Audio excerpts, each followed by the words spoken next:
Ah, ça y est, ils ont voté? Ils ont voté pour quoi? Le Smith et Wesson? Ah, bon. En avant pour le Smith et Wesson. Ah, c'est génial!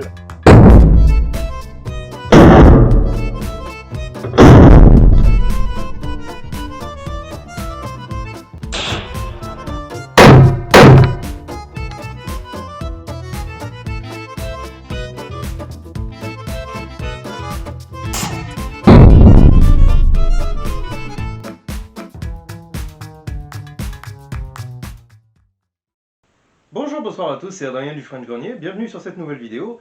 Aujourd'hui, vous l'avez décidé, vous avez voté. On va parler du Smith et Wesson Single Action Third Model. Ce revolver est, je trouve, un des Smith et Wesson les plus intéressants. Tout d'abord en tant que modèle, et ensuite cet exemplaire-là. Le 38 Single Action Third Model a eu plusieurs noms.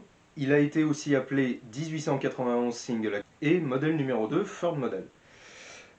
C'est un petit peu compliqué de se retrouver dans tout ce foutoir, donc en gros, ce revolver a connu plusieurs itérations.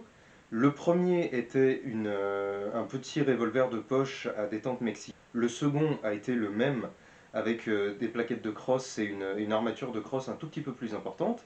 Et le dernier, ça a été celui-ci avec des plaquettes de crosse normales. Celui-ci a eu des plaquettes de crosse tir. Mais en dehors de ça, la seule chose qui a changé, c'est le pontet. On le connaît surtout à cause de l'histoire du third model qui s'est transformé en single shot. Alors tout simplement pour vous remettre le contexte, ce revolver a fait un gros flop. Il a été beaucoup moins vendu que ce qu'attendait Smith et Wesson et ils se sont retrouvés avec un certain nombre de carcasses en stock. Comme apparemment chez Smith et Wesson à cette époque-là, la politique c'était de ne rien gaspiller, de ne rien jeter, ce qui peut se comprendre, ils ont créé toute une ligne de revolver avec cette carcasse et plusieurs options. Alors, les barillets étaient proposés en 38 et en 32, et par la suite, il a été proposé en single shot 22 LR. Vous avez déjà vu la vidéo, puisque j'ai parlé de ce fantastique petit single shot qui m'avait beaucoup plu. Alors, concernant cet exemplaire-là, c'est un exemplaire que vous pourrez retrouver à l'armurerie JJB Collection qui me l'a prêté. Il a été doté, selon moi, de deux trucs sympas. La première, c'est ces plaquettes qui sont beaucoup plus importantes que les originales, qui englobent la poignée et qui rajoutent un petit peu de viande en dessous. C'était quelque chose qui était proposé par Smith et Wesson, et les plaquettes ont le même numéro de série que l'arme frappée à l'intérieur. Ce qui est intéressant avec ce revolver, c'est que c'est un single action, donc on va dire que c'est peut-être un petit peu plus adapté au tir sportif de précision, et c'est un revolver en 38, qui est un calibre relativement intéressant, qui est un tout petit peu moins anémique que le 32. On va dire que le 32 Smith Wesson, c'est une 22 aux hormones en matière de ressenti. C'est très très contrôlable, c'est très agréable, mais c'est vrai qu'on n'a pas tout à fait encore l'impression d'avoir quelque chose dans la main. Là, on commence à rentrer dans des calibres tout de suite un petit peu plus raisonnables, et c'est un revolver qui est très très très agréable à tirer. Je vais pas vous faire le couplet habituel, c'est-à-dire d'ordinaire j'essaie de ne pas me spoiler les armes avant de vous les montrer, je ne tire pas avec. Celui-ci, ça fait très longtemps que je le connais. J'ai déjà tiré avec une ou deux fois, et je sais que c'est un excellent revolver qui est très très sympa au tir vraiment. En plus de ça, c'est vrai que c'est un exemplaire qui est très bien conservé. Il a son bronzage qui est dans une jolie petite patine grise qui est sympathique comme tout. Son nickelage est encore en très bel état et son canon est encore en très très bon état. Ça fait vraiment partie de ces revolvers sympathiques avec lesquels on peut tirer sans vraiment se prendre la tête. On va d'ailleurs tout de suite aller voir ça au stand. Nous voilà donc au stand pour l'essai de ce Smith Wesson Third Model, ou Model of 91 selon que vous utilisez la première ou la seconde appellation. Déjà, le premier truc à noter, c'est cette poignée. C'est vrai que je pense que ça va beaucoup m'aider. Alors, quand je vous dis je pense, en réalité je le sais, puisque c'est pas la première fois que je tire avec ce revolver, je le connais bien. Je sais qu'il tire relativement bien.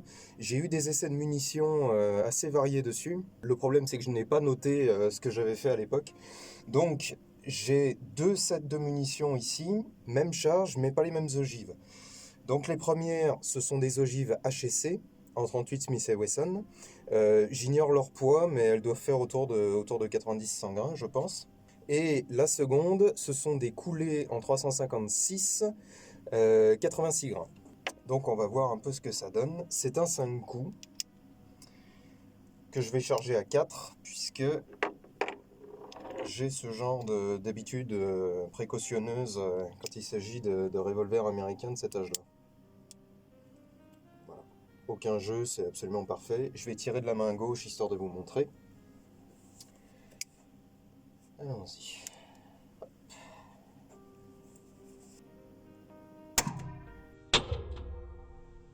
C'est pas mal du tout, déjà je touche, donc c'est déjà bien, je pense. Alors c'est vrai qu'en revanche, mes amorces sont un tout petit peu trop... sont un tout petit peu pas assez enfoncées en fait. J'ai un peu de mal à tourner le barillet. C'est simplement une question de munitions, ça n'a rien à voir avec l'arme. Alors c'est vrai que de la main gauche, j'ai un petit peu de mal. Ce sont des organes de visée, encore une fois, très serrés, hein, comme souvent chez Smith. C'est vrai que, d'ailleurs, je crois que... Non. Mais c'est vrai que c'est un petit peu compliqué de se retrouver dedans. Dans les conditions de luminosité que j'ai, c'est pas toujours évident. Bon, bah pour l'instant, ça s'est très très bien passé. Le tir est très agréable, hein. C'est vrai que cette poignée de tir de série de chez Smith & Wesson est excellente. Je le savais déjà, c'est vrai qu'on a une bonne prise en main. Bon, c'est vrai que je suis un peu loin par rapport au Contail. Il aurait fallu qu'il soit un tout petit peu plus en avant pour me séduire parfaitement. Mais bon, il n'y a rien de gravissime non plus.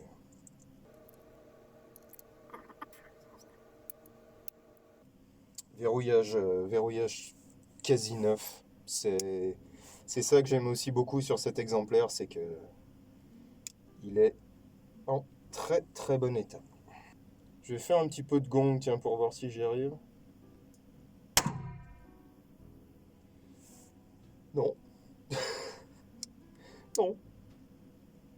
Après, bon, le gong que j'ai là, c'est un 5x5. C'est assez compliqué de l'avoir de la main gauche avec cette arme-là. Je vais essayer le gros. Je l'ai eu. Je l'ai eu. Allez, on retourne sur cible. C'est vraiment, ouais, c'est vraiment très très sympa, ça, il faut admettre. C'est très très sympa.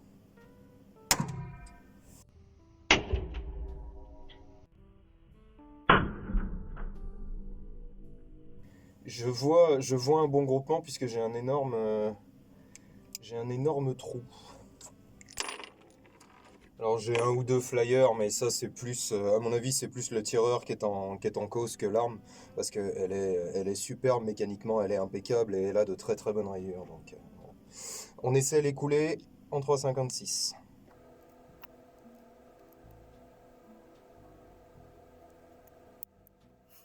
Alors, je vais faire un peu de main droite.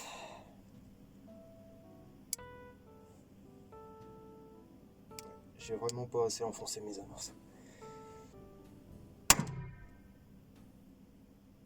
Il y a un petit peu moins de recul, elles sont plus légères manifestement.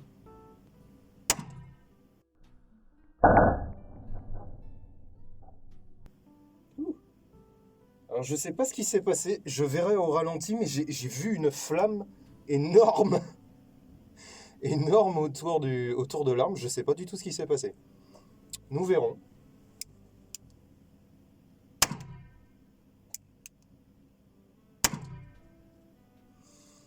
Bon, je touche quand même la cible avec les coulées. J'ai d'un petit peu moins bon résultat. Alors c'est vrai qu'il faudra, pour l'heureux propriétaire de cette arme, qui je le rappelle est en vente sur le site de JJB Collection, www.jjb-collection.com. Pour l'heureux propriétaire de cette arme, ma foi, il faudra peut-être privilégier, s'il veut tirer avec, il faudra privilégier les ogives HSC qui donnent manifestement d'excellents groupements. Alors, on peut sans doute faire mieux, Moi, c'est le plus simple que j'ai trouvé, et l'avantage de HTC, c'est que c'est facile. C'est Philippe Vial qui est très très gentil, qui est un excellent commerçant. Personnellement, j'ai que des compliments à lui faire. Euh, voilà. Mais après, effectivement, on pourra peut-être faire des essais de charges différents ou de gifs différentes, je ne sais pas du tout. Voilà, mais en gros, ce qu'il y a à noter sur cette arme, c'est que c'est un excellent petit flingue, c'est très drôle. C'est vraiment un assez bon instrument de fun, typiquement. Ça, c'est un revolver avec lequel vous pouvez plinker un petit peu. Alors bon, avec modération, puisque ça reste une arme ancienne, ça reste une arme relativement rare, ça reste une arme chère. Ouais, ouais, c'est quand même bien rigolo ce machin. J'ignore ce que je préfère, le single shot ou le revolver.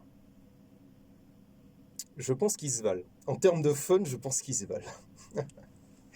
Allez, sur ce, je vous dis à très bientôt pour une prochaine vidéo. N'hésitez pas à commenter, liker, partager, ça m'aide beaucoup. Et en attendant, très bonne continuation, bon tir. Ciao!